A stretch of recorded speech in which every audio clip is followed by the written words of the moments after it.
Hello, नमस्ते। मैं भी तिवारी डिजायर पॉइंट के इस यूट्यूब चैनल पर मैं आपका स्वागत करता हूं। आज हम लोग क्लास 12 के पहले वीडियो की शुरुआत कर रहे हैं। वैसे तो हम लोगों ने इस क्लास 12 के सिलेबस के बारे में अपलोड कर दिया है। क्लास 12 में यूज होने वाली जो हमारी बेसिक मैथमेटिक्स है, हम लोगों ने उसके बारे में भी पढ़ लिया है। क्लास 12 के सिलेबस के हिसाब से अगर लोग चले तो आज हम लोग क्लास 12 का पहला चैप्टर स्टार्ट कर रहे हैं, जिसका नाम है विद्युत आवेश तथा क्षेत्र। और इसको पढ़ने से पहले थोड़ा सा और आसानी से आपको समझना है, तो आप सबसे पहले देख के आई जो मैंने हम सिलेबस का डिस्कशन किया हम लोगों ने क्लास 12 का, उस वीडियो एक बार देख लेंगे तो आपको समझ में आ जाएगा, आपको आइडिया लग जाएगा कि हम पूरे साल फिजिक्स में क्या पढ़ने वाले हैं। ठीक है, जिससे आपको चैप्टर को समझने में थोड़ी सी आसानी होगी। तो चलिए हम लोग शुरुआत करते हैं इस चैप्टर को।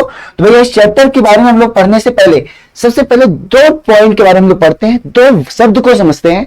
क्या? स्थिर विद्युतिकी या वैद्युत स्थैतिकी। ठीक है, आपने केमिस्ट्री में 9th या 10th के आसपास आपने एक नाम सुना होगा, वो नाम था आवेश।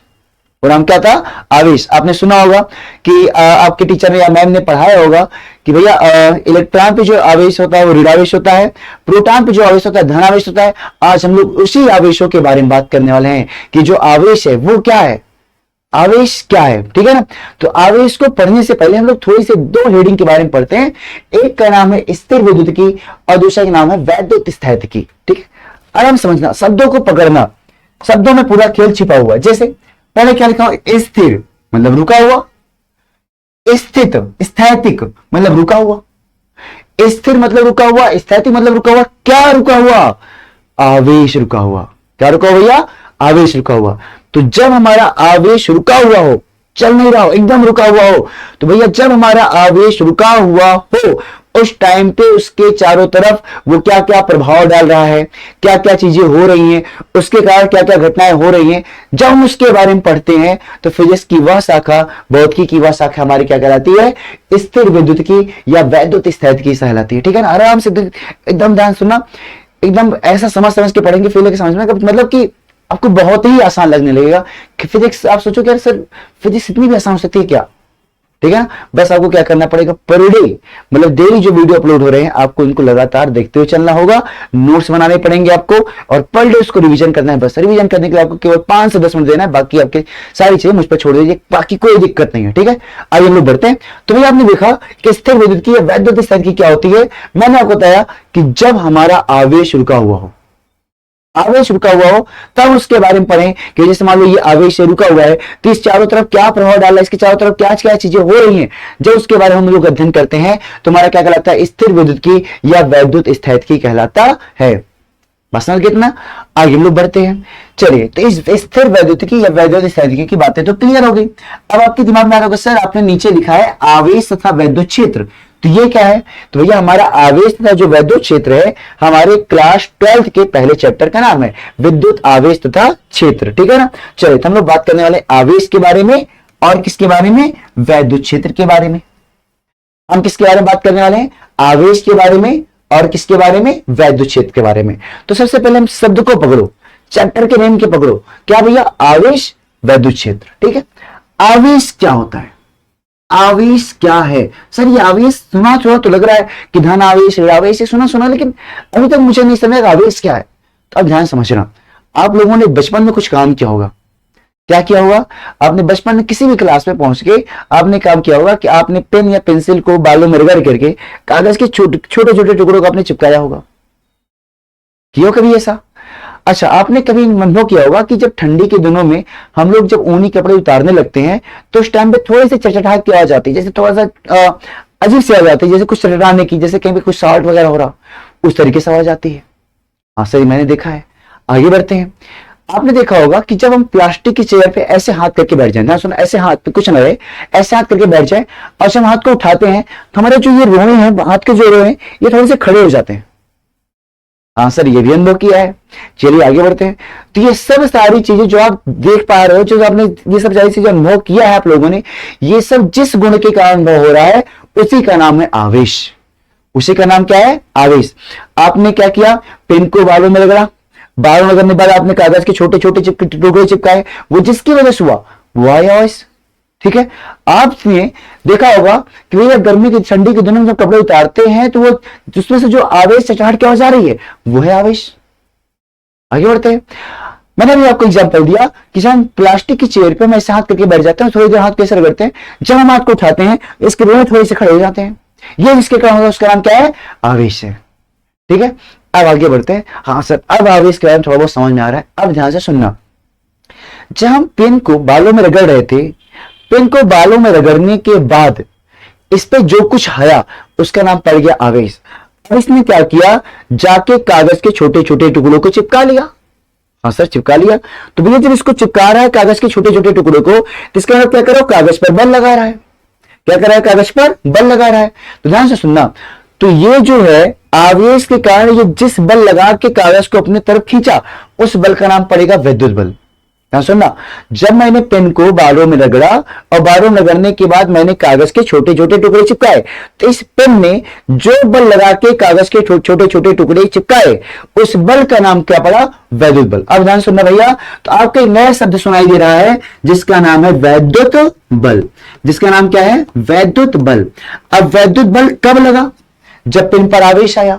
अगर मैं बिना रगड़े ऐसे कागज चिपकाऊं, कागज नहीं चिपकेगा, लेकिन जब मैं बालों में रगड़ता हूं इसको, कागज तो जाके कागज चिपक जाता है। मतलब वैद्युत बल तब लग रहा है जब आवेश आ रहा है। जब कौन आ रहा है भैया?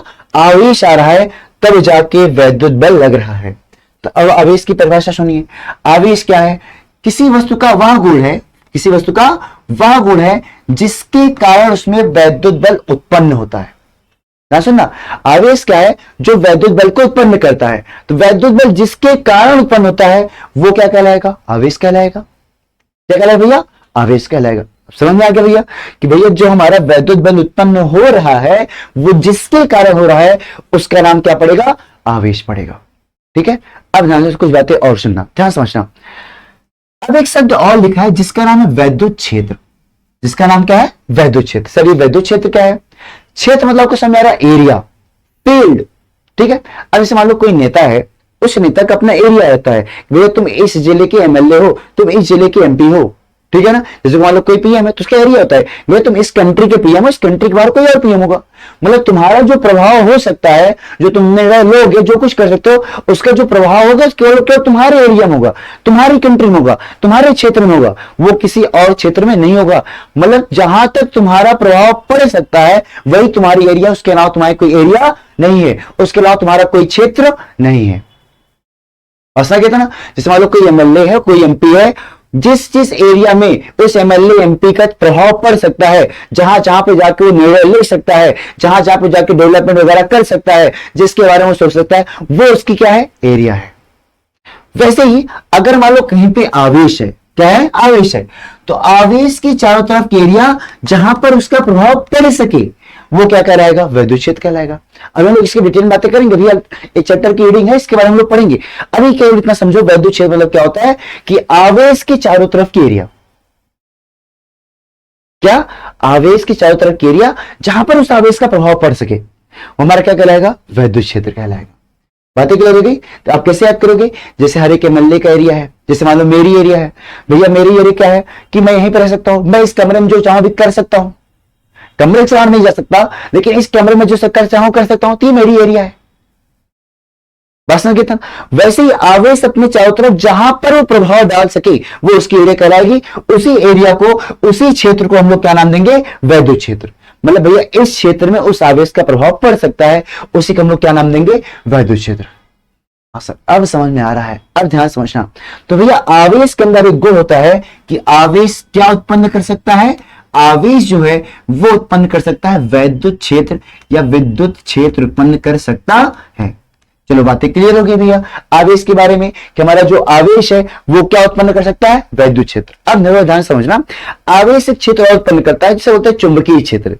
आवेश जब एक खास कंडीशन होती है आवेश की, जब वो चुंबक की तरीके से काम करने लगता है, उसके अंदर कुछ ना कुछ चुंबकीय गुण आ जाते हैं, तो अब उसके कारण जो आसपास क्षेत्र बना, उसके बाद जो आसपास क्षेत्र बन रहा है उसके क्षेत्र का नाम रखा जाता है भैया चुंबकीय क्षेत्र। क्या नाम रखा जाएगा? चुंबकीय क्षेत्र। अभी हम लोग इसके बारे में हम आगे पढ़ेंगे, अभी क्या इतना समझो, आवेश अपने आसपास दो तरीके का माहौल बना सकता है, दो तरीके के क्षेत्र बना सकता है, एक वैद्युत क्षेत्र, दूसरा चुंबकीय क्षेत्र। एक वैद्युत क्षेत्र, दूसरा चुंबकीय क्षेत्र। बस ना कितना बातें क्लियर हो गई। चलिए अब ध्यान से सुनना। अब हम लोग बात करते हैं आवेश की परिभाषा के बारे में। तो आवेश की परिभाषा हमने क्या देखा कि भैया आवेश वह है जो वैद्युत बल को उत्पन्न करता है। वैद्युत बल के उत्पन्न करने का कारण जो है वो कौन है? आवेश है। आगे बढ़ते हैं आवेश की दूसरी परिभाषा। तो आवेश की दूसरी परिभाषा के बारे में बात करें तो आवेश क्या है? वह गुण है जो विद्युत क्षेत्र और चुंबकीय क्षेत्र उत्पन्न करता है, या किसी वस्तु का वह गुण जिसके कारण वह वस्तु विद्युत क्षेत्र व चुंबकीय क्षेत्र उत्पन्न करता है, वो क्या कहलाता है? आवेश कहलाता है। या हो सकते वह गुण है जिसके कारण विद्युत क्षेत्र व चुंबकीय क्षेत्र उत्पन्न होता है, वही हमारा क्या कहलाएगा? आवेश कहलाएगा। आप जैसे बोलना चाहो बोल सकते हो। आपके पास दो तरीका है। तो पहला तरीका क्या भैया? पहला तरीका हम लोगों ने क्या देखा कि हमने देखा भैया कि हमारा आवेश क्या है? आवेश एक मिनट आवेश क्या है? आवेश हमारा जो है वह गुण जिसके कारण दो वस्तुओं के बीच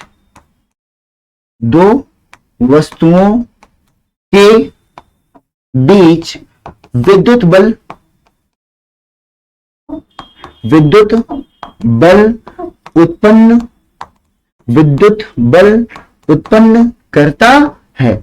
आवेश क्या है? जो दो वस्तुओं के बीच वैद्युत बल उत्पन्न करता है। अगर आवेश नहीं है तो कोई भी वैद्युत बल उत्पन्न नहीं। बार इसको नोट कर लीजिए, ठीक है। तो अगर आवेश नहीं है तो कोई भी वैद्युत बल नहीं होगा। आपने देखा होगा अगर मैं पेन को बिना बालों में रगड़े कागज में चिपकाऊं, कागज नहीं चिपकता है। लेकिन अगर मैं रगड़ दूं बालों में तब कागज के पास जाऊं, कागज चिपक जाता है। तो इसका मतलब क्या हुआ कि भैया आवेश, हमने इसको रगड़ा तो इस पर क्या आया? आवेश आया, जिसके कारण जाके कागज को चिपका लिया। तो भैया पेन और कागज के बीच वैद्युत बल कब आया? जब आवेश आया। जब क्या आया? आवेश आया। तो भैया आवेश वह गुण है जिसके कारण दो वस्तुओं के बीच वैद्युत बल उत्पन्न, जो आवेश वह गुण है जिसके कारण दो वस्तुओं के बीच विद्युत बल उत्पन्न होता है। विद्युत बल उत्पन्न होता है, उत्पन्न करता है, ठीक है। चलिए अब आगे हम लोग बढ़ते हैं। आप ध्यान से कुछ बातें और सुनना भैया। आवेश को दूसरी परिभाषा लिखना तो हम लोग क्या लिखेंगे? आवेश क्या होता है? वह गुण जो विद्युत क्षेत्र और चुंबकीय क्षेत्र उत्पन्न करता हो। आवेश वह है जो विद्युत क्षेत्र और चुंबकीय क्षेत्र को उत्पन्न करता है, वो हमारा क्या कहलाएगा? आवेश कहलाएगा। आप दूसरे तरीके से दिखा सकते हो। अब थोड़ा सा आवेश को हम थोड़ा सा और फिल करने की कोशिश करते हैं। ध्यान से सुनना। आवेश को थोड़ा सा हम लोग और फिल करने की कोशिश करें। अब ध्यान सुनना। तो आवेश को हमारे पास जो होता है, आवेश को हम लोग दिखाते हैं क्यू से। आवेश को किससे प्रदर्शित किया जाता है? क्यू से, या कैपिटल क्यू से प्रदर्शित किया जाता है। जो हमारा आवेश है इसको किससे प्रदर्शित किया जाएगा? क्यू से या कैपिटल क्यू से प्रदर्शित किया जाता है, ठीक है ना। आगे लोग बढ़ते हैं। भैया आवेश को नापेंगे कैसे? आवेश को कैसे नापा जाए? नापा जाए मतलब क्या है? जैसे मैं आपसे कहूं कि आपकी क्लास 60 मिनट की है, आपकी क्लास 1 घंटे की है, तो मैंने क्या किया, जो समय था हमने मिनट में नापा और किस में नापा? घंटे में नापा। समय को हमने किस में नापा? मिनट में नापा और किस में नापा? घंटे में नापा। मैं आपसे कहूं कि मेरा घर यहां से 100 किलोमीटर है या मेरा घर यहां से 200 किलोमीटर है, तो भैया हमने दूरी को किस में नापा? किलोमीटर में नापा। तो वैसे ही आवेश अगर है, तो अगर मुझे आवेश को नापना है तो आवेश को किस में नापेंगे?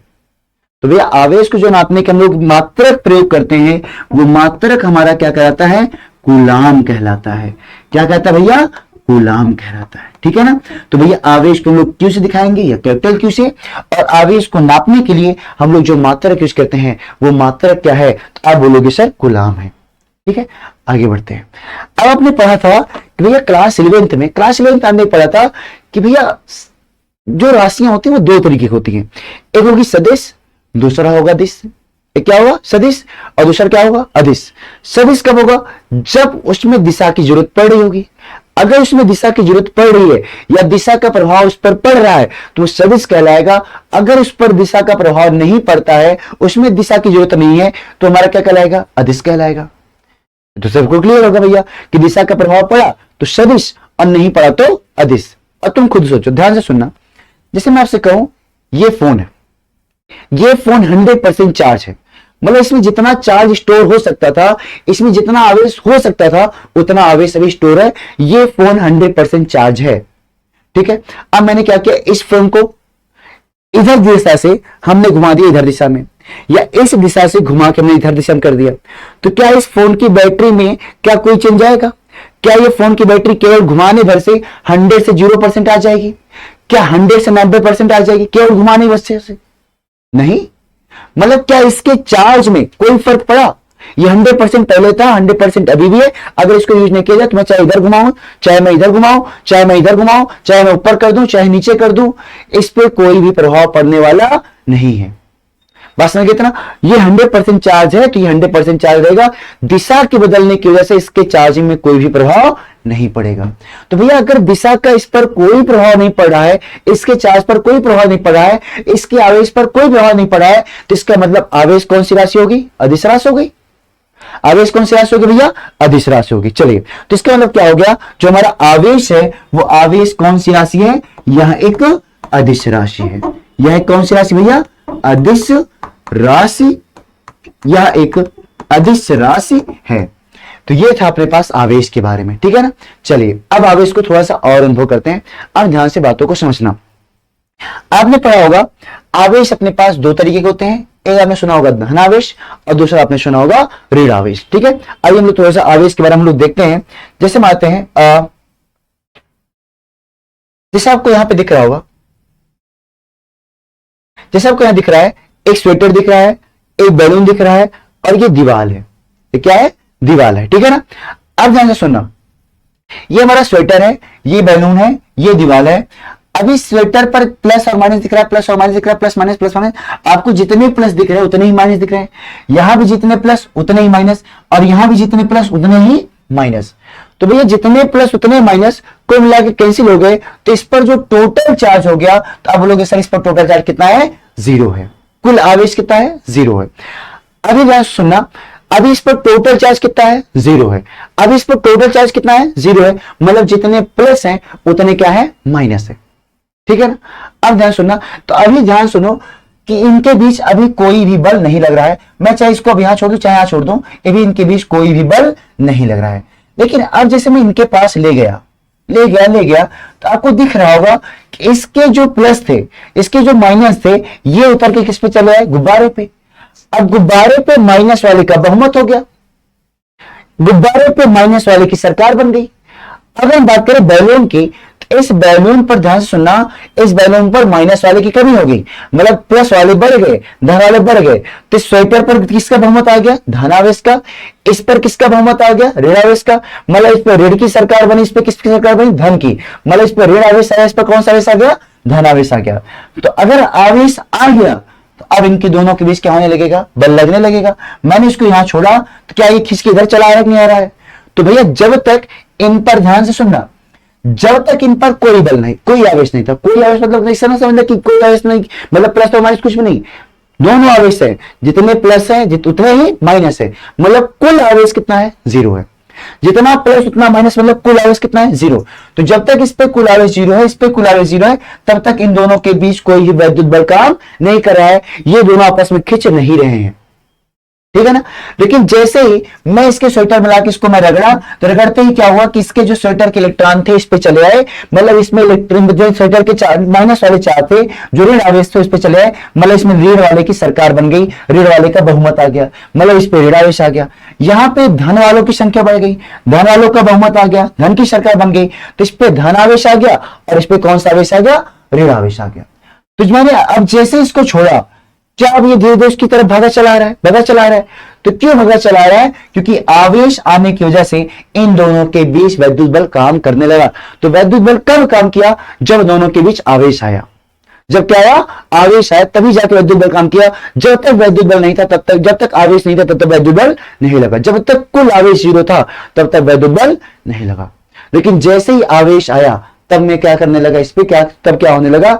इसमें कुल बल कितना लगने लगा? 0 लगा। मतलब कि इस पे कुल वैद्युत बल लगने लगा। अब ध्यान से सुनना, तो आवेश के कारण कौन सा बल आ रहा है? वैद्युत बल आ रहा है। अब ध्यान से कुछ बातें और सुनना। चलिए आइए हम लोग बढ़ते हैं।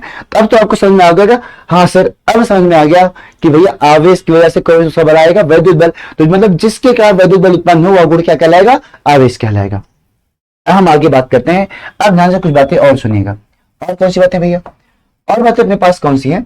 मात्र अपने पास हम लोग बात करने वाले हैं, आपने सुना होगा कि द्रव्यमान। सर इसकी बात कहां से आ गई? आवेश में द्रव्यमान की बात कहां से आ गई? अभी हम बताते हैं कहां से आई आवेश में द्रव्यमान की बात, कहां से आई, ठीक है। चलिए, आपने सुना होगा द्रव्यमान। द्रव्यमान क्या दिखाता है? द्रव्यमान ये दिखाता है कि कितनी, कौन उस पदार्थ में कितनी मात्रा है, कितनी मात्रा है। जैसे मैं आपसे कहूं, ये जो बॉटल है, इस बॉटल का जो मास है वो 300 ग्राम है, इस पेन का जो द्रव्यमान है मात्रा 50 ग्राम है। तो आपको समझ आ रहा है, तो इसमें इसके अंदर पदार्थ की ज्यादा मात्रा है और इसके अंदर पदार्थ की कम मात्रा है। तो भैया जब मैंने इसका द्रव्यमान नापा तब जाके आपको पता चला कि भैया जो हमारा पदार्थ की मात्रा है वो बोतल में ज्यादा इसमें कम है। जैसे मान लो मैं आपको क्या करूं, 2 गट्ठर चीनी दे दूं। जैसे मान लो मैं एक थैले में यहाँ पे शुगर दे दिया, एक थैले में यहां शुगर दे दिया। मैं आपसे पूछूं बताओ किसमें शुगर ज्यादा है, किसमें चीनी ज्यादा है, तो आप जाओगे तोलोगे, पता चला इसमें आया 9 किलोग्राम और इसमें आया 10 किलोग्राम। तो आपको पता चल जाएगा कि भैया इसमें पदार्थ की मात्रा ज्यादा है और इसमें पदार्थ की मात्रा क्या है, कम है। ठीक है ना। तो भैया आपको कब पता चला पदार्थ की मात्रा कम है ज्यादा है, द्रव्यमान से। तो द्रव्यमान क्या है, जो ये बताता है पदार्थ की मात्रा कितनी है। ठीक है, आगे बढ़ते हैं। अब ध्यान से, थोड़ी ध्यान से बातों को समझना। मैं बता रहा हूं कि इसमें आवेश और द्रव्यमान की बात कहां से। अब ध्यान सुनना। अब ये मान लो पेन है, इस पेन के अंदर क्या है, द्रव्यमान है। नीचे पृथ्वी है, पृथ्वी के अंदर क्या है, द्रव्यमान है। तो अगर मैं इस पेन को छोड़ दूं तो क्या पेन ने क्या, जो पेन है हमारा वो पृथ्वी की तरफ खींचा कि नहीं खींचा। क्यों खींचा, क्योंकि पृथ्वी इसको खींच रही थी। अब पृथ्वी और इस पेन के बीच जो बल लगा जिसके कारण हमारा पेन नीचे गया, उस बल का नाम पड़ गया भैया गुरुत्वाकर्षण बल। क्या नाम पड़ा, गुरुत्वाकर्षण बल। तो इसमें द्रव्यमान होने के कारण और उसमें द्रव्यमान होने के कारण जो बल आ रहा है उसका नाम क्या पड़ा, गुरुत्वाकर्षण बल। आराम से बातों समझना भैया कि द्रव्यमान की वजह से कौन सा बल आ रहा है। आप बोलोगे सर द्रव्यमान की वजह से गुरुत्वाकर्षण बल आ रहा है। द्रव्यमान की वजह से कौन सा बल आ रहा है, गुरुत्वाकर्षण बल सब आ रहा है। चलिए अब इसकी बात क्यों आई, ध्यान से समझना।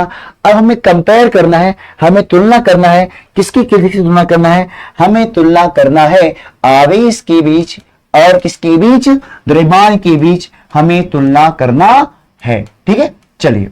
अच्छा भैया, तो इसका मतलब आपके दिमाग में कि मैंने क्यों बताया द्रव्यमान को आवेश के बाद, क्यों बताया, क्योंकि हमें आवेश और द्रव्यमान के बीच तुलना करनी है। तो हमें आवेश के बारे में पता होना चाहिए और द्रव्यमान के बारे में पता होना चाहिए। चलिए ठीक है, अब आइए हम लोग आवेश और द्रव्यमान की तुलना करते हैं। ठीक है, ये बताओ अगर हम आवेश और द्रव्यमान की तुलना करें तो सबसे पहली बात तो ही आती है कि आवेश की वजह से जो बल आता है वो कौन सा बल होता है। तो आप बोलोगे सर आवेश की वजह से जो बल आता है वो कौन सा बल आता है, विद्युत बल।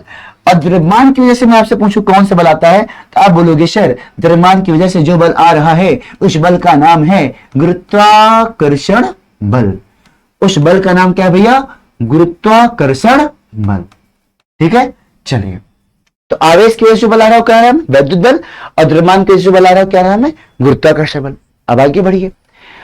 अब बताओ जैसे मान लो ये पेन है, इस पेन को मैं छोड़ा तो पृथ्वी इसको अपनी तरफ खींच रही है, मतलब पृथ्वी क्या कर रही है, आकर्षित कर रही है। तो भैया आकर्षित कर रही है तो इसके मतलब क्या है कि जो हमारा गुरुत्वाकर्षण बल होता है इसकी जो प्रकृति होती है ये क्या होती, कौन सी प्रकृति है, आकर्षण करता है। ये क्या करता है, केवल केवल आकर्षण करता है, ये कभी भी प्रतिकर्षण नहीं करता है। ठीक है ना। द्रव्यमान की वजह से जो गुरुत्वाकर्षण बल लग रहा है, गुरुत्वाकर्षण गुरुत्व के कारण आकर्षण, मतलब गुरुत्वाकर्षण बल की जो प्रकृति होगी वो केवल केवल आकर्षित करने की होगी, प्रतिकर्षित करने की प्रवृत्ति नहीं होगी। गुरुत्वाकर्षण के कारण कभी कोई भी दो वस्तु आपस में दूर दूर नहीं जाएंगी, वो हमेशा चिपकने की पास पास आने की कोशिश करेंगी। ठीक है, अब आइए बात करते हैं वैद्युत बल ने। क्या वैद्युत बल आकर्षित करता है, प्रतिकर्षित करता है? अब तुम खुद ही डिसाइड करना, मैं नहीं बताऊंगा। क्या भैया, अब तुम एग्जाम्पल में देखो।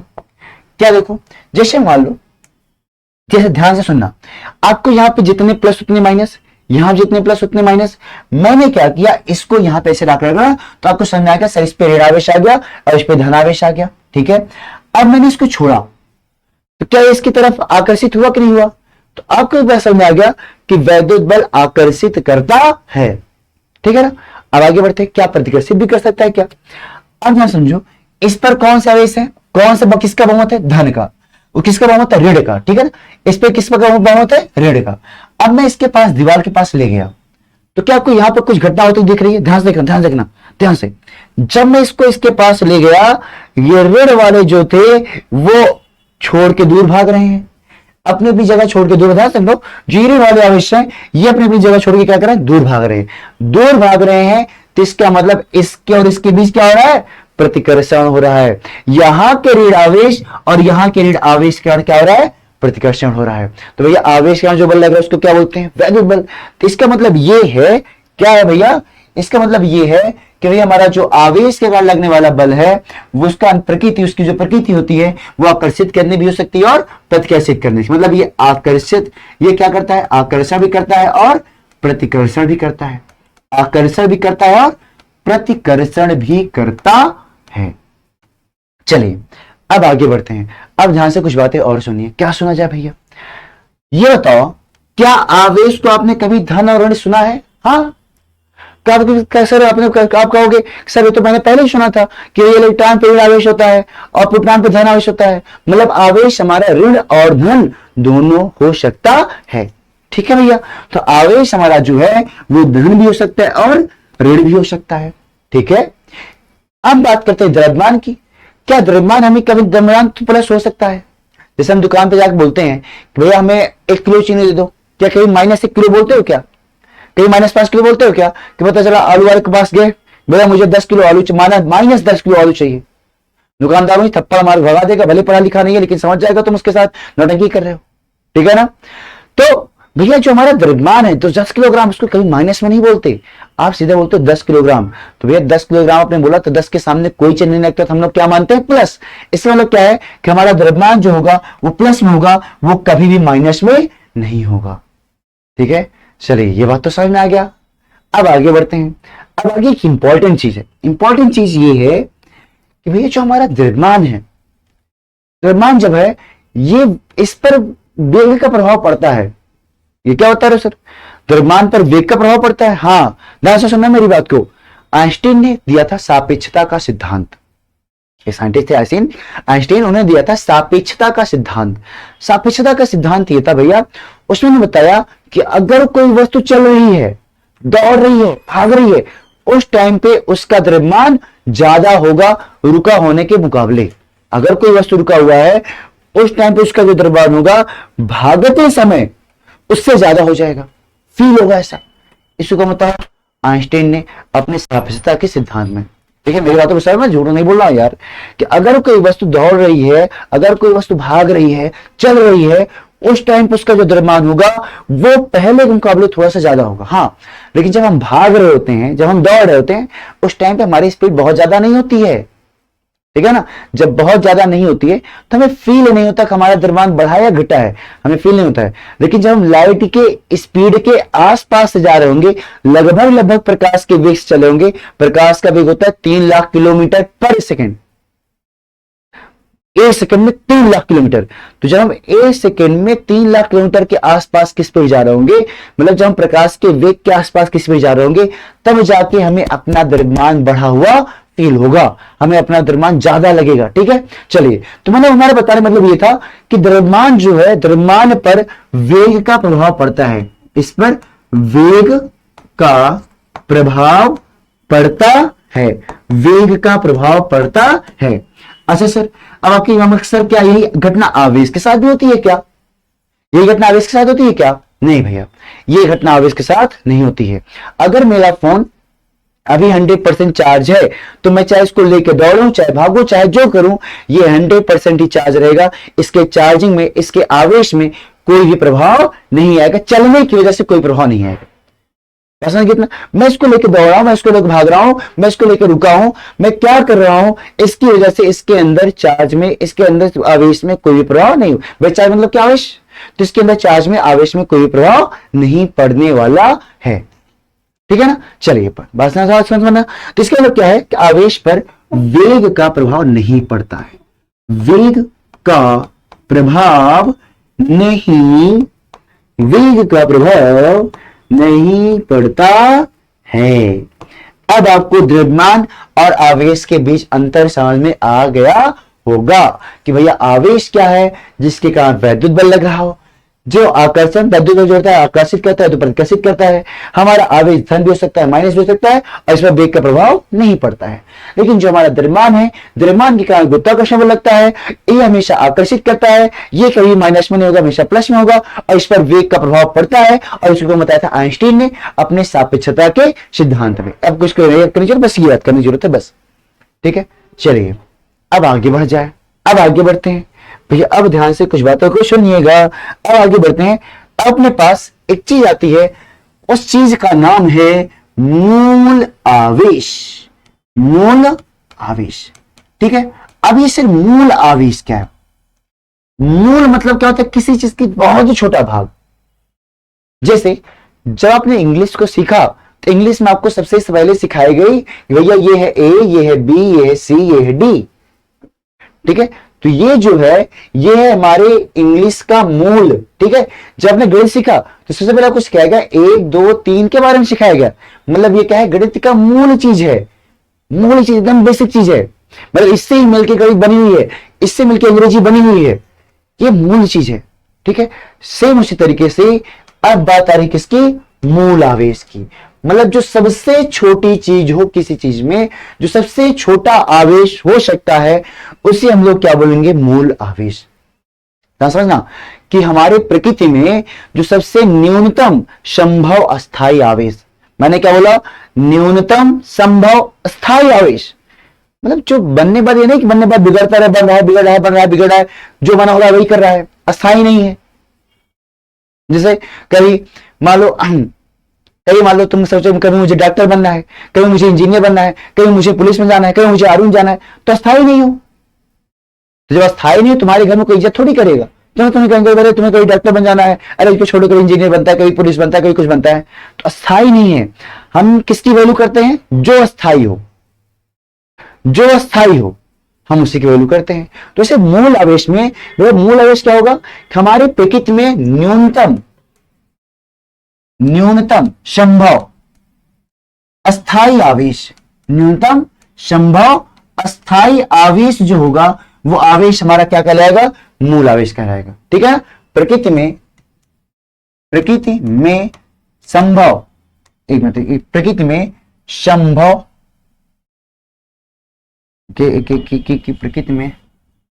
प्रकृति में संभव न्यूनतम स्थायी आवेश मूल आवेश कहलाता है। आवेश मूल आवेश कहलाता है। ठीक है ना?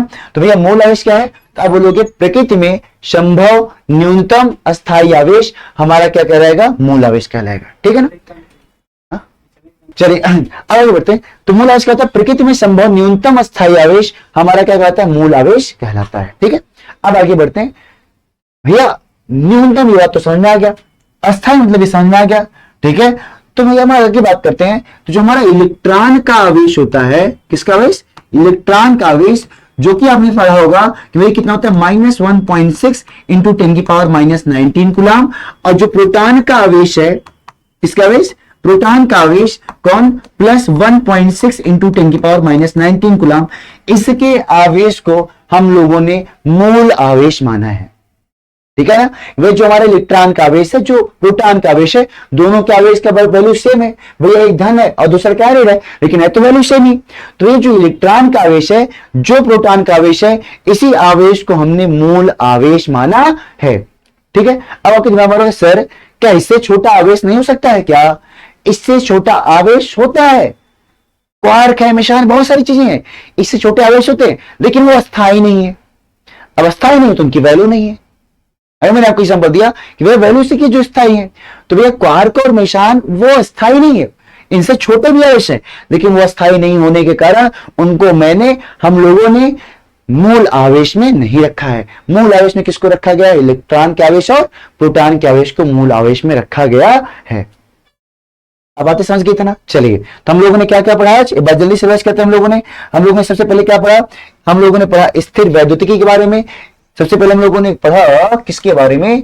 हम लोगों ने सबसे पहले पढ़ा स्थिर वैद्युतिकी या वैद्युत स्थितिकी। तो हम लोगों ने पढ़ा स्थिर वैद्युतिकी या वैद्युत स्थितिकी क्या है कि भैया हमारे भौतिकी का भाग है, जब हमारा आवेश विराम होता है और उसके बारे में अध्ययन करें तो हमारा क्या कहलाता है? स्थिर वैद्युतिकी या वैद्युत स्थितिकी। मतलब जब हमारा आवेश विराम में हो, रुका हुआ हो, उसके बारे में अध्ययन हमारा क्या कहलाता है? स्थिर वैद्युतिकी या वैद्युत स्थितिकी कहलाता है। उसके बाद हम लोगों ने पढ़ा आवेश के बारे में। तो आवेश की वजह से कौन सा बल आता है? वैद्युत बल। मतलब वह गुण जिसके कारण दो वस्तुओं के बीच वैद्युत बल उत्पन्न करता है, वह क्या कहलाता है? आवेश कहलाता है। ठीक है ना? अब आगे लोग बढ़ते हैं। तो भैया हमारे आवेश के बारे में बात हो गई। आवेश किससे दिखाया जाता है? क्यों से दिखाया जाता है? ये कौन सी राशि है? अदिश राशि है, और इसका जो मात्रक है हमारा, इसका मात्रक क्या है? कूलम है। अब आगे बढ़ते हैं, फिर हम लोग पढ़ा द्रव्यमान के बारे में। द्रव्यमान क्या होता है? जो पदार्थ की मात्रा दिखाता है। और यहाँ पे कौन सा बल आता है? गुरुत्वाकर्षण बल आता है। फिर हम लोगों ने आवेश और द्रव्यमान के बारे में अंतर पढ़ा। आवेश का वैद्युत बल आता है, द्रव्यमान का गुरुत्वाकर्षण बल।